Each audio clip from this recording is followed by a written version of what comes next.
कहते हैं इच्छा रूपी दान कराही, सो सुख सागर जाते नाही। बिन इच्छा दो देते हैं, सोए दान कहावे।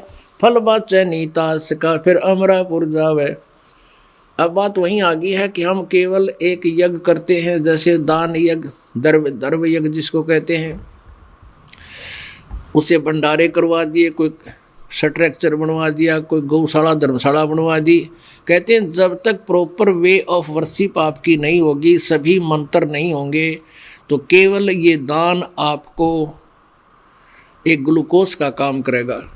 और दान भी आपको अवश्य करना होगा, क्योंकि आप चौथे युग में आगे आपके पुण्य पूर्व के बिल्कुल नहीं रहे, क्योंकि अब परमात्मा आप अभी बहुत दुखी हैं, उनकी मदद नहीं हो पा रही, वो भी द्रौपदी की तरह चिल्लाते हैं, रोते हैं, भगवान को याद करते हैं, लेकिन भगवान नहीं सुन रहे।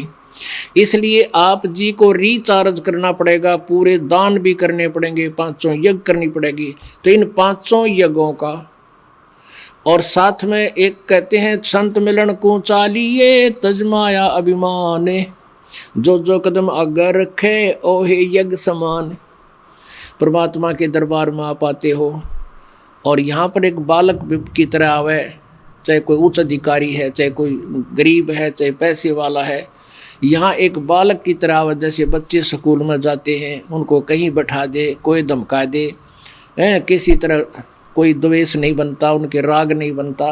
तो इस दृष्टिकोण से आप यहाँ आते हो संत के दर्शन के लिए, तो आपका एक कदम भी यज्ञ के तुल्य होता है, वो भी एक यज्ञ होता है।